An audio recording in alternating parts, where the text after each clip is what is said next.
Hello everyone and welcome to chapter 4 of the Actix web Rust tutorial, and today we're going to be talking about serving static content from your backend. So to do this, you want to go ahead and add the Actix files package. I'm using version 6.8 as the current latest version, and this basically gives you access to their files API, which allows you to serve static content. So I've already put together this little example route just to show you guys one of the basic ways you can show and give users access to files in your system. You normally wouldn't do it like this though, because they can access almost anything, but this is just for example's sake. So I already have the application running, and if we go ahead and go to the browser, you can see /static gives us this little page by default, and we were actually able to access directories on our page. So one use case of this would be if you had some kind of documents, maybe like some PDFs or research papers you wanted people to access in a easy way, then they would, if this was a PDF file, then the browser would actually just render this file as its type. And so, yeah, that's like the most basic way to serve files from Actix Web.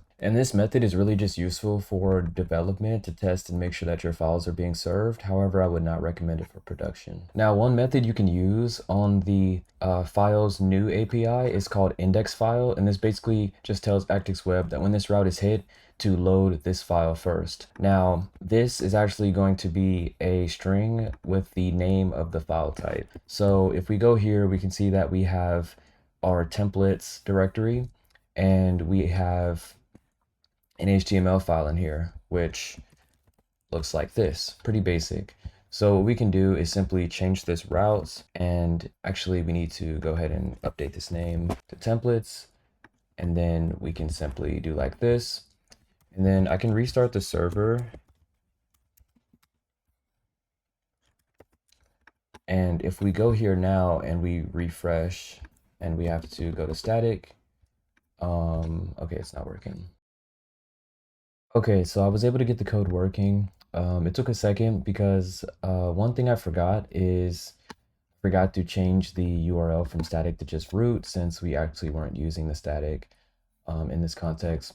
And also, one thing to note is that Actix Web sort of uses the cargo.toml as the root directory. So even though the path is in source, it's actually going to find the templates directory from the root of the project. So I tried to do like this, and that didn't work either. But yeah, as you can see, our content is being rendered to the client as an HTML file, and everything is working fine. One other thing I wanted to mention is that you can also embed the HTML inside of your binary. So right now, Actix Web is actually just serving the file from the file system.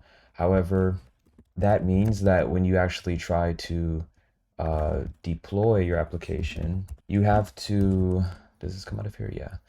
So when you actually try to deploy your application, you have to make sure that all your HTML files are right next to the binary, and this can be kind of annoying. So one thing you can do is use this include string macro, which basically at compile time, it sort of injects this HTML code into the binary. So that way you only have to move around one file. It will increase your build times and bundle size, but personally I think it's worth it since it's going to be running on a server application anyway. And then the way that you would include this is you would use the to route syntax, and then the path would be root, and then in this you would do web get .to, and then you would do index, and for this let's also import web. And then for the static file, I believe you would do, let's do static.